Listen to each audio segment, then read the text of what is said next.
as the Speaker, assumes the powers, privileges, and the rights of the Speaker.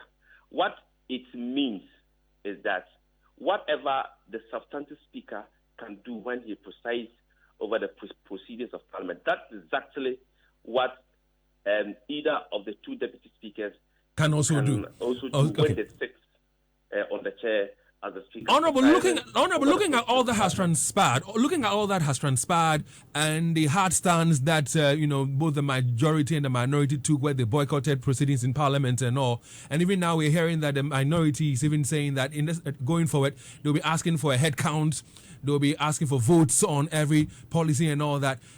Do you think that based on all that is happening, they are representing their constituency very well? The people in the constituency, the people who voted for them, are they representing them well enough? Yes, I would say yes. First of all, they are representing their constituencies, and they are also representing the interests of their parties. Because, you see, that is how the structure of the Constitution is. The structure of the Constitution is such that members of Parliament are taken from constituencies on the tickets of the political parties. And obviously and naturally, when a member of Parliament has to take a decision, first of all, he considers the interest of the constituency. And then secondly, he has to consider the interest of the party through which he gained ingress into the chamber. Which one should come first? Shouldn't we consider the country first, the constituency first? Yes. Which one should come first? Yeah, it is the interest of the constituency and then the interest of the nation as a whole. But there's a debate. And the debate, the minority is tilting the debate in their favor, and then the majority are also tilting the debate in their favor. And whichever way you look at it, I will say that obviously what happened on Friday was unconstitutional.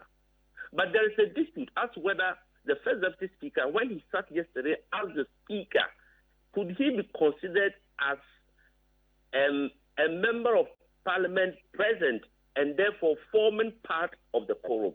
If you look at the tenets of the Constitution and the standing orders, I would say yes. Yeah. Because the first deputy speaker does not lose his status as the speaker, as the member of Parliament. That point you have made. That point you've made before. What I would say in a nutshell is that there must be a consensus builder. I hear you. And yesterday I heard and learned that the majority are in the process of engaging the minority.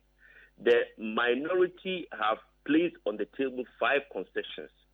And yesterday, it is interesting to learn that the majority are seriously engaging the minority. And I wouldn't be surprised to learn later or hear later that the majority have been able to meet the minority halfway. Because, number one, the threshold with respect to the e-levy, the minority is of the view that they should lift the threshold instead of 100 Ghana cedis to 300, 500 Ghana cedis. They mentioned 500. It was later talked about to come to 300. Yeah. To 300. So I believe that somewhere halfway, the minority are meeting the majority.